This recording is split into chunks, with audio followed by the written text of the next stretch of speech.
আসসালামু আলাইকুম guys. So আজকে এসে পড়লাম সুমন ভাইয়ের সাথে ষোলোপাড়া যুব সমাজের উদ্যোগে তাফসিরুল কোরআন মাহফিলে। তো গেট দিয়ে ঢুকে গেলাম, প্যান্ডেল থেকে গেট পর্যন্ত পুরোটা জায়গায় লাইট লাগানো হয়েছে। সো অবশেষে মাহফিলের প্যান্ডেলে এসে পড়লাম।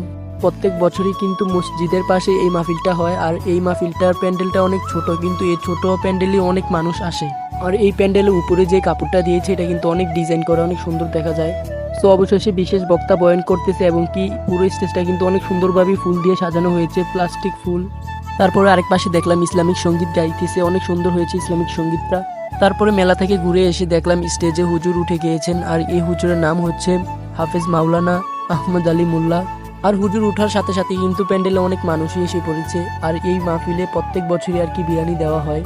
তো হুজুর কিন্তু প্রায় 1 ঘন্টার উপরে হয়ে গেছে ওয়াজ করেছে, এবং কি অনেক মানুষ স্টেজে এসে পড়েছে, দাঁড়িয়ে দাঁড়িয়ে হুজুরের ওয়াজ শুনতেছে।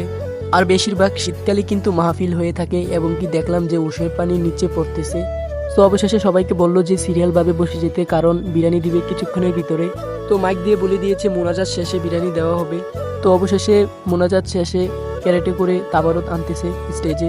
তো দেখলাম যে সামনে থেকে তাবারত দেওয়া হবে, তো আমাকে তাবারত দিয়ে দিয়েছে। আলহামদুলিল্লাহ অবশেষে একটা তাবারত পেয়ে গেলাম। তারপরে তবরত নিয়ে আসার সময় দেখলাম যে অনেকে তবরত পেয়েও আবার তবরতের জন্য যায়।